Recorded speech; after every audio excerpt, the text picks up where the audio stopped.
The other day when I was doing this door, putting the window runners in, somebody asked me about changing a door lock.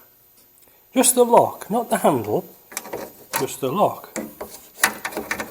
And there is a little trick you can do, and I mentioned it in the video about drilling a hole here, because if I can get that light to stay in there, what you can do is, if you look very carefully, if you put your screwdriver through the hole, I hope you can see that, you can actually unscrew that screw. It's a bit tricky to show you. And this is just to change the barrel if the barrel's gone, like the lock barrel. So keep unscrewing it, and then with some pressure on the other side, this is going to be really difficult to do. Let me just put the camera on the stand and I'll show you. So while keeping pressure on the screwdriver and turning it, keep turning it because it is a longish screw.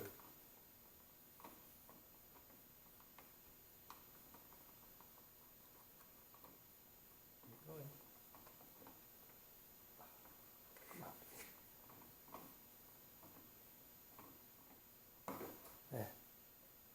You can actually change the barrel without tears and taking all the door to pieces. Now inside, I can't, well, let me see. Yeah, no, I can leave the screwdriver there. This barrel here has a little pin that you push down here. Push that down and this part will come out. Alright? And then, when you're very careful, don't lubricate these. This is really, a lot of people put oil on these and it's not really necessary. I'm going to show you what you need. Just hold on. When you do door locks or locks and ignition locks, you should always use powdered graphite. WD-40 and oil. Well, if you've got water in your lock and it's all seized up, yes, use WD-40 if you need to do. But if you just want to lubricate your lock, because your key's a bit sticky, a little bit of this graphite powder in there, look. There you go. Some sun in there. There you go. Now, why do you do that?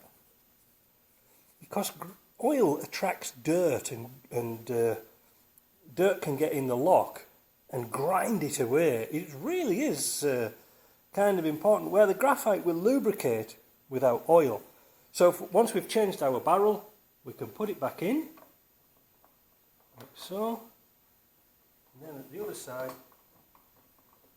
we can tighten up our screw. And it is a long screw, so don't get discouraged, it is quite long. There we go. Just keep a little bit of pressure on it.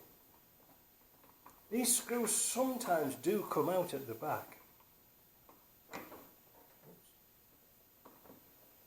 And don't be tempted to use electric screwdriver, because, or a drill, you know, with a screwdriver bit on.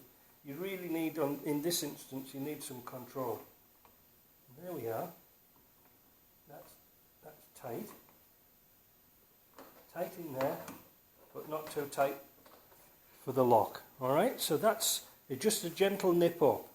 So that's how you change a barrel without getting into taking all the door apart. You can, if you want to take the handle off, you have to take obviously the window winder mechanism, which I showed you how to do the other day by putting the pump wedge in there. That's not too difficult to do, but that's just a quick tip. See you later.